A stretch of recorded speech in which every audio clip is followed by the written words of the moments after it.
Shit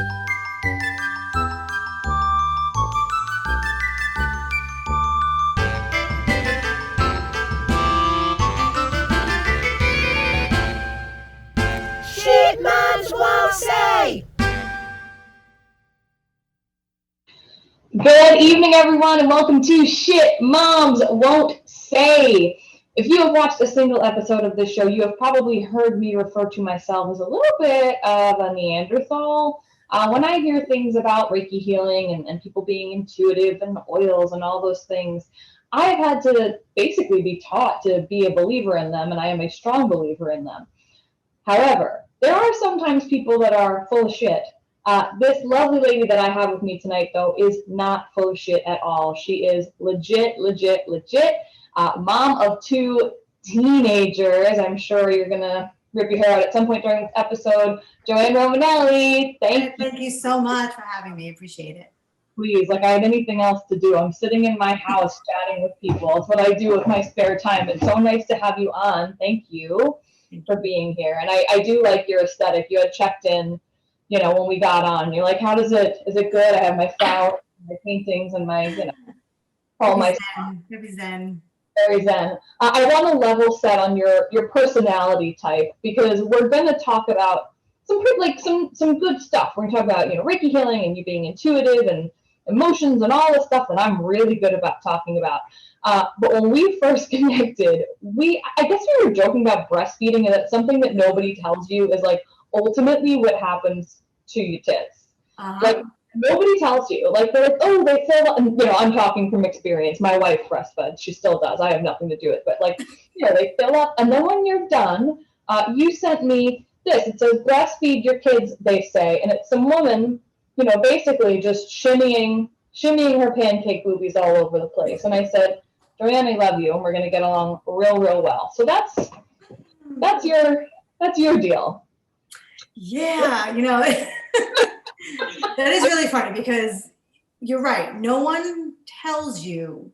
They'll tell you, you know, what happens every month, and they'll tell you afterwards, but no one tells you about your breastises and how they'll fill up and they look amazing. I mean, my breasts were so big to begin with that it took a very long time for my belly to even catch up to my breastises.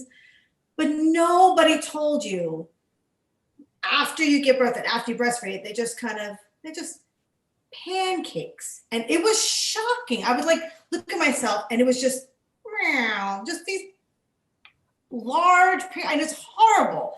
But I sat there like, nobody warned me. Told you. Nobody told you. That's a look. Yes, I feel like you get past like, okay, I'm pregnant, I don't look like myself, I don't feel like myself, and then like you kind of, you know, some people breastfeed for a year, 2 years, year and a half, somewhere around that. You're like getting back into like the groove of yourself, and then you look in the mirror when you finally decide we're not breastfeeding anymore, and you're like, fuck, like, oh my God, what happened? Yep.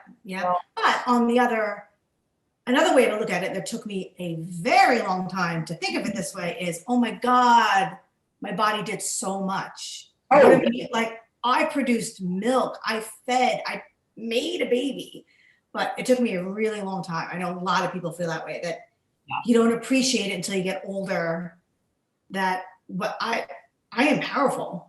I am a powerful fucking being, and don't give themselves nearly enough credit. Like I've been around here before. Like I have zero interest in carrying a baby. It's not for me.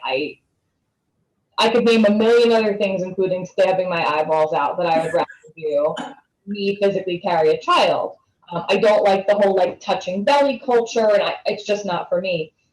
The power that you have producing a child, though, is unmatched. Yeah. It's incredible. It's amazing. My husband would like touch my belly and the baby would move and he'd be in awe. He's like, you have a person in you. I think that was like the best feeling ever, is to feel something inside you. And then at 9 months, you're like, get the fuck out. Like, yeah. Too much. Oh my goodness. Let's jump into the Big Mom 3. So first question of Big Mom 3. Did you always know you wanted to be a mom? I did. without knowing anything about it. I've romanticized about it. You know what I mean? Like, oh, with this beautiful smelling baby and it's going to be great. And I romanticized about having a baby more than getting married. I'll tell you that much. So I knew I definitely wanted to have a baby. And then when I did, I was like, oh, nothing like I fantasized. Oh, you can help me with this. That's so cool. Awesome. Yeah. Okay, and you have 2 kids. You have 2 teenagers. What are their ages? What's the breakdown? Almost 16 and a 13-year-old. Fun for you. Teenagers are incredible. Yes. Second question of Big Mom 3. What is the like shittiest or most backhanded piece of advice you've ever gotten from another mother or parent? Do we have 4 hours? I mean, no one watches it, so go ahead. You sit here all night and hear every story. You know, you get the whole breastfeeding. You have to breastfeed, and then you have the other ones like, I don't do those things. You know, you have it like it's disgusting. So you have both, like you must. No breastfeeding? Yeah. It's still happening? Oh yeah. Like how long are you gonna do that for? It's not good for the baby. The baby has to know how to use a bottle. Like I got all that. Exactly. Fuck you. But then when the baby, you know, I was very strict with putting my son to bed at a certain time every night.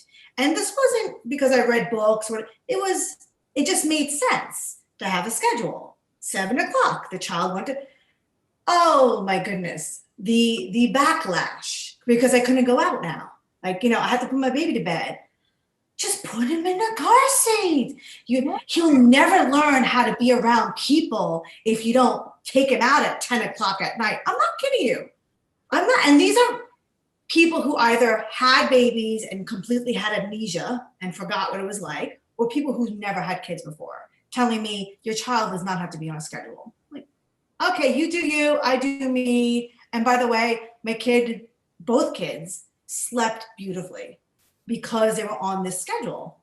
So, and like this show is all about like highlighting people that have great attitudes towards motherhood. I don't want to say it's like a non-judgment show because that's not really fair. It's not what it is because I'm about to judge people. So if you don't have your kid on a schedule, I don't really know what you're doing. Like that's the only way we're able to be adults in any way, shape, or form. Like Lily goes to bed, same as your kids did, right around 7. mm-hmm. And she sleeps 7 to 7. Yeah. 7 to 7:30. And it's been that way for almost a year. Yep. It works. Yeah. Where the hell are you going? Mm-hmm. So exactly. Judging people that let their kids do whatever they want. So good for you, JoAnne. And if it worked for them, it worked for them. But that concept of my way is right, your way is wrong. It was very bizarre as a first-time mom and I'm a young mom and I didn't question myself, but I was like, wow, I don't understand how they would do it. But you're right. There are a lot of people I know that don't have the greatest relationships with their husbands or wives or partners. So they didn't want that time. Like I couldn't wait. 7 o'clock, the kids go to bed. I go downstairs watching TV together. We're drinking wine together. We're having that time together. I don't know how I could have done it anywhere else. Like that's the way we did it always. And we know we made time for ourselves. We had to do that. Well, I'm with you and you're right. Whatever works for whoever. I think it's crazy to not have a schedule, but to each their own. Yeah. But I am judging you. Third question of the Big Mom 3. What is a skill or a superpower you had before becoming a mom that you think has really helped you as a mom? Definitely intuition, that inner voice, that gut feeling that many of us just kind of push aside because we don't trust it. That was pretty strong prior. Holy shit afterwards. After having a kid, you are like, you know when something's wrong with your kid when everyone's telling you, no, he's fine. Like you fucking know. I don't care if you're a doctor, how many PhDs, you know, the mother always knows. So that I'm so glad I had that skill and it just only got better having 2 little kids that I didn't want them to die. So you have to like fucking trust yourself, you know? Don't kill them. And you know what? So that's you gave me a nice little segue. So we'll talk about a couple of things that you just touched on. But the first being, you know, not killing your kid, right? That being like the goal when you have a baby. So you grew up with immigrant parents, and you kind of live in a not a cold environment, but different than the one that you've created in your own home. So when you have immigrant parents, and my grandmother was an immigrant, and I come from that type of family as well, where it's did you eat? Are you dead? Go to sleep. Mm-hmm. Period. The end. So Exactly. would you say you parent like in spite of that upbringing, or do you parent? I don't know. Is it just something that you made a very conscious effort to parent against? Yeah, I mean, my parents are very, very loving physically. Kisses, hugs, like ad nauseum. Like you can't walk in a room without getting like bombarded with hugs and kisses. But there was never a, how are you doing today? Let's talk. There's none of that. And we had 5 of us. So thankfully there were 5 kids. We kind of relied on each other, but there is no talking of the feelings in my family. And I know a lot of Middle Eastern people would agree with me that there's none of that. They showed their love through food, you know, lots of toys, but not the talking of the emotions. So I definitely made it a conscious effort to keep the lines of communication open, always talk about our feelings. It's so funny because I just talked about this with my husband. He grew up, his father died when he was 9. And it was just him and his mom. His older brothers are much older. So he was kind of like the only child. And his mom is like a little colder, you know, again, affectionate to a degree, but like just a little cold. And I was telling him, like, I can't believe how affectionate and open you are with our kids because you didn't have that. So we both kind of made that a conscious effort to make sure that our kids can come to us at any time. Nothing is off limits. You are safe here. I never had that. You kidding me? Yeah. Did you have the sex talk with your mom? Because that I never did. I don't really remember having the sex talk with my mom. At some point, I was just having sex, like, and then like that was it. Yeah. You're a teenager, and all of a sudden, you're like, oh, I guess this is a thing I do now. Or drinking, or like. There was no conversation. There was no guidelines to that. You just kind of did your thing and hope to God they never found out, which they didn't. No, they're going to be. No, I guess I didn't really have that either. I had, you know, I remember being like, my parents being like, if you go to a party and you have a drink, you know, no big deal, don't drive. Yeah. Sort of like the extent of it though. I don't know that it would have like saved me from myself, right? Even having those conversations, because I think you either go through phases in your life or you don't. I think most people go through shitty phases in their life. Sure. But yeah, I don't remember having like specific open feelings conversations. But I do remember, and this is something I'm curious about with you, I remember, so and I've said this on here, I didn't want to be a mom until much later in life, until I met my wife, and I said, oh, now I like that idea. I remember the moment when I said to myself, oh, I got to be a real different parent. You know, I got to shift gears. Did you have something, you know, because you said you sort of like romanticized the idea of having children. During that like fantasy, you know, romanticization, that's not right, but like whatever it is, during that period, was there a moment when you said, this is how I'm going to break a cycle and I'm going to change parenting for myself?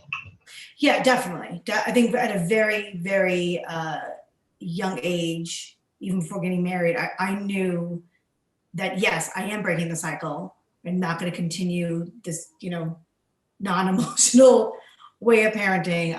It was definitely very, very conscious of me. And listen, am I doing it right? I don't know.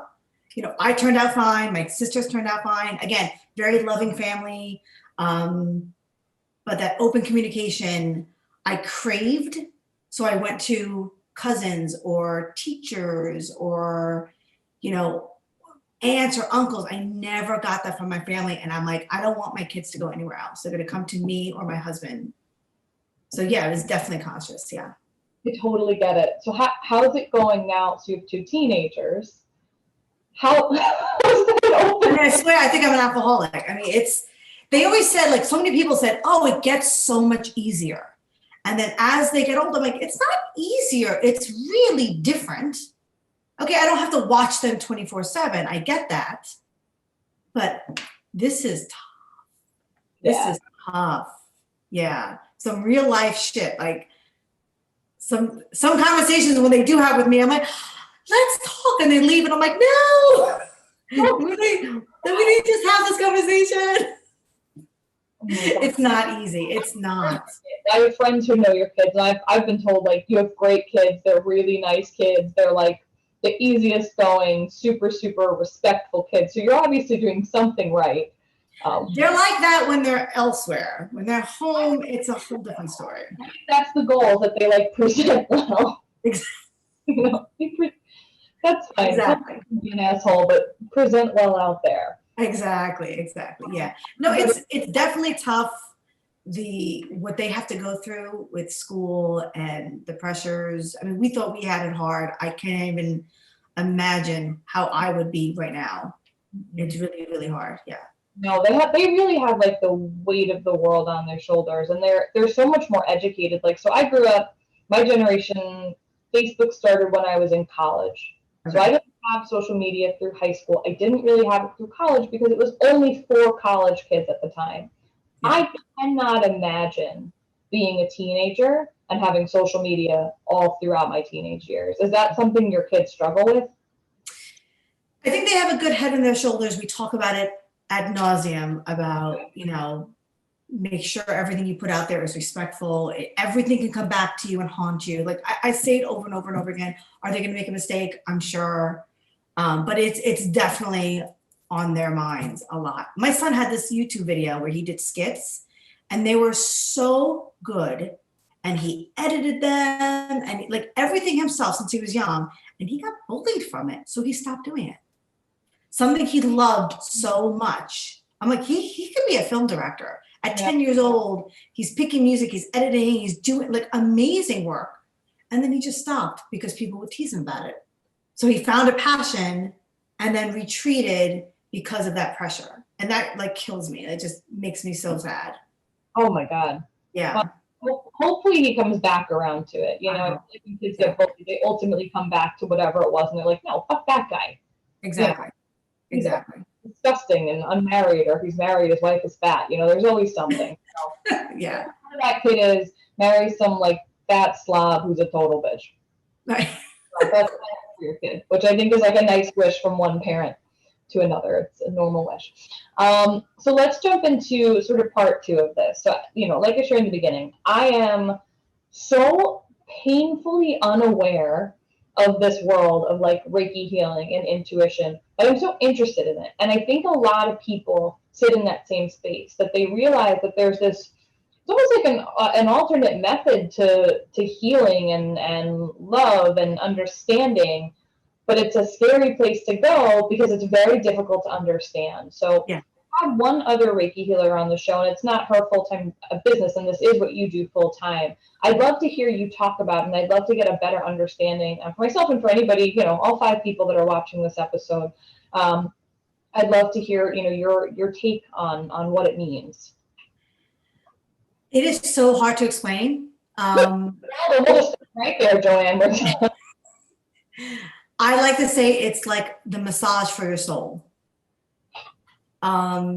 It's like acupuncture for your soul. But there's no touch. There's no manipulation. Yes, you can touch if the client is okay with it. Okay. Now during COVID, there is no touching.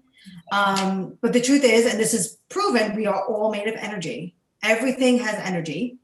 And when you have too much or too little, or something is a little open or too closed, like if you're someone, let's say with stomach issues, let's say, that is a physical thing that you're having. We can take that to the next level and say, okay, physically you're having stomach issues and it could be caused by A, B, and C. But let's talk emotionally. What could also cause stomach problems? And that could be lack of confidence. That could be lack of empowerment. So we address issues on a completely different level. So during Reiki, what I help to do is I just help them open up those areas in their bodies that just need a little bit more tweaking. I actually had someone come recently and he's like a skeptic and he's like, I just don't know. I just want to do this. Like, okay. Afterwards, he came off the table and he's like, all I could say is I just feel like tweaked. Everything just feels better. And I'm like, that's the perfect way to kind of describe it, is that you're tweaking. It's not, you know, you're not this big miraculous thing, but a lot of people come to me that are unfortunately going through like cancer treatments, and their doctors will say, I don't know what you're doing, but you're healing quicker, or your downtime after chemo is a lot faster. And when they say it's Reiki, a lot of doctors, especially nowadays, are like, keep going. Wow. Reiki relaxes your body, and when your body is relaxed, you heal faster. How long have you been doing it for? 7 years. Is it just something, because you're intuitive, so is it just something that you felt was like a natural connection to that piece of you? I never thought I would be doing this ever. I used to just go to Reiki. I used to have Reiki done to me, and through a series of events, which again, it's a long story, but she kind of pushed me into studying. And then once I started studying, I realized it's kind of like a way of life, kind of like yoga. Yoga is like a way of life. It's not you just come one time and you're done. You kind of have to either keep going or just follow the guidelines. And I just loved it. I loved it so much. I love teaching, especially women, that they have the power to heal themselves. I'm not healing. I'm facilitating the healing. Does that make sense?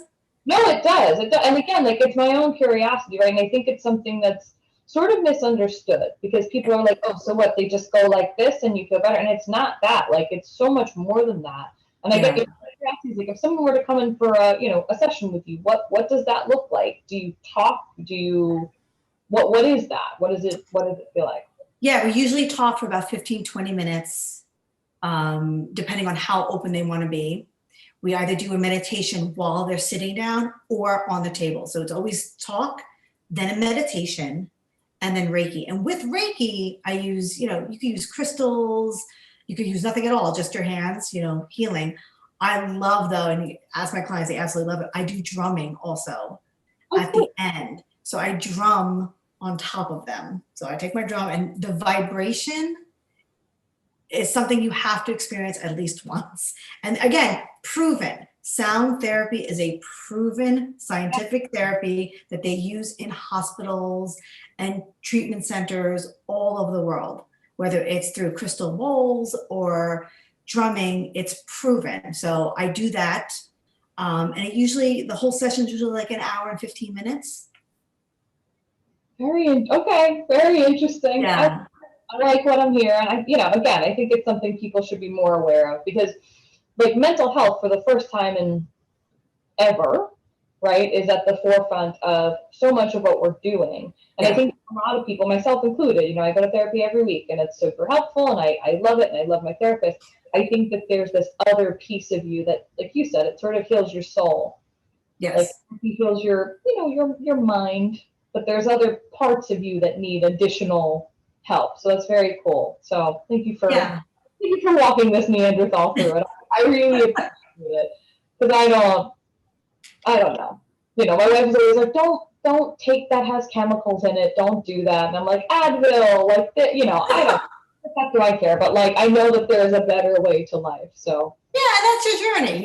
You don't go from point A to point B really quickly. You take like mini steps. Very cool. Very cool. So just so everybody out there knows, JoAnne is on Long Island. So if you're in New York and you're looking for a Reiki healer, she's your girl. There she is. Thank you. Oh, you're very welcome. Well, listen, we're gonna start to wrap it up. This is pretty painless, right? Pretty good, pretty painless. Love everything you brought to the table. So I have 2 more questions for you. And one would be, you don't have small kids, but I've been asking this to people just in general, because I think moms they rely on certain things. You know, like for me, like if I'm like, what couldn't I live without? I don't even know. I'd have to think about it. But there are like certain products that moms like they need to have with them. Is there something either when your kids were babies or now, even maybe for yourself, that you feel like you couldn't live without? So Ryan's 16. So 16 years ago, they had the regular swings that went this way. Yes. But they also, and I think it was kind of newer then, they had these swings that went side to side. Oh, yeah. Genius. They would sleep in it. I don't know how. The rocking this way, my son hated it. And I guess it just wasn't comforting to him. But the one that goes side to side, he just took to it. So I don't think I could ever have been sane during those years without that rocking. It's like that pirate ship ride. Yes, yeah. Which like I can't fucking stand. Like I want to throw up just looking at that ride. So I don't know how you put like a newborn on it. Yeah, this guy. And they make a lot of cool ones now. There's some that are just a straight up rip off, but there are some that are like side to side rock. Yeah, there's one that like they're strapped on their belly and they kind of like move like this. And I'm like, oh, that's so awesome. Every baby product I see, I'm like, why don't they make that for adults? Exactly. Yeah. I would like my bed to kind of move back and forth. Going back and forth every time. Yeah. Get out. Get out. Mama's tired. Her legs hurt. Oh. I can't. No, I've tried. Yeah, I love those. The swaddles, I love too, but now they make them, I'm seeing them, like I tried to swaddle and I couldn't do it. So they made like the swaddle blankets. Now they make them where they actually like, you put your hands down and there's like a thing that goes all the way around you. Mm-hmm. I mean, I think those are genius because they're so good. So well. They'll let you swaddle them. What'd you say? If your kid will let you swaddle them. Yeah. I mean, both my kids were really good like that. No, she won't. Second she was born, we swaddled her in the hospital and we saw this. Like immediately. Maybe like once a month. Or like maybe she grew into it. Maybe Lily will like it now. No. Even with like the Velcro one, she would get out of it. She was like 3 days old and pulling herself out of it. But it is a good product if your baby lets you swaddle them. Yes, exactly. Yep. She's a wild animal. So she has nothing to do with that. Okay, my last and final question. Okay. Is something you know now that you wish you knew before becoming a mom? Such a good question. Two things. I wish I knew how lonely it would be. It's kind of isolating. It really is. Even if you have your partner and even if you have your friends, there are nights where it's just you and the baby and you have 2 hours of sleep and you want to fucking cry. And it's kind of lonely. I never thought of that. I mean, how would I, you know? No. But it's pretty lonely. Yeah. I think that, and I wish I knew the concept that just seems so easy to understand, but I just didn't really grasp it. You're not parenting a child. You're parenting your child. So you need to, especially having 2 kids, 3 kids, I need to switch the way I react to my kid. And that's something like my parents didn't do. There's 5 kids. We treat everyone the same. And again, they did the best they could. Yeah. But now, you know, we know better, we know more. And that's something I wish I grasped a lot quicker, that your child's unique. You need to alter yourself in order to deal with that child more effectively. That might be the best quote that's come out of this show so far, which is you're not parenting a child, you're parenting your child. Your child, yeah. So true. Thank you. That's great.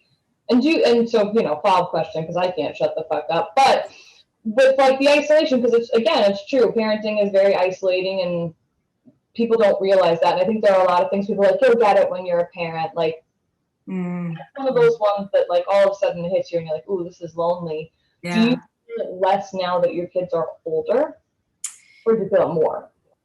No, I definitely feel less isolation now. It's more when they were tiny, tiny babies.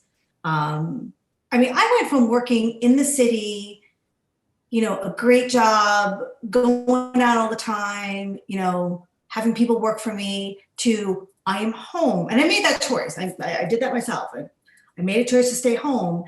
And I remember I didn't realize that I was depressed until I had a second child. And I was like, wow, I went 2.5 years of just thinking motherhood. And then once I had the second child, I'm like, oh, I'm depressed. I'm lonely. I went from, doing, getting the job done to being at home, watching Oprah, breastfeeding, having nobody there except my husband. And yeah, I mean, it was definitely dark years. Yeah. I wish I knew that. I wish I recognized that quicker. I just thought, this is how it is. I'm always tired. I always, just sitting here kind of like blah, not knowing, oh no, I'm depressed. Yeah. That's such a theme on the show that moms talk about all the time, is that they don't realize until a year and a half in, they're like, oh my God, wait, this isn't what it's supposed to be like. Right. Wow. Because no one knows. You hear, I mean, I was the first one out of my sisters, out of my friends, out of my cousins to have kids. So there was I had no one to look to. So when you're going through it, you think, okay, this is normal. This is normal. I remember like holding my son and getting like these pains on my side. And again, because I guess I was depressed, I never went to the doctor about it until right before I got pregnant with my daughter. I had such a bad episode, and I went to the doctor. He's like, yeah, your gallbladder is about to burst. Holy and he's like, it's so bad, it looks like you've been this way for like 2 years. Apparently I had gallstones that were now dust. Jesus. But I ignored it. I hold him and I put him on my belly. I'm like, oh, it's nothing. Like, that's someone who there's no self-care. Put it that way. There's zero self-care whatsoever. Excruciating pain. It's all good. That's fine. And I needed surgery 2 years later. Jeez, well, that's a good message. And like we've talked about, you can't pour from an empty cup. So self-care is it's so important when you become a mommy, because you just don't think about anything other than your baby. Exactly. You're, a couple of years removed. You're now, 13, 16 years removed. You're like, holy shit! Like, I would have checked in on that earlier. Yeah, definitely. Yeah. So self-care is key, definitely, especially when your babies are really young. Love it. Well, thank you so much for being here. Again, if you're on Long Island, you're looking for a Reiki healer, she's your gal. I will certainly tag her out so you can find her. And thank you all out there for keeping up with Shit Moms Won't Say. It is a wild ride, and we're having a lot of fun. Have a great night.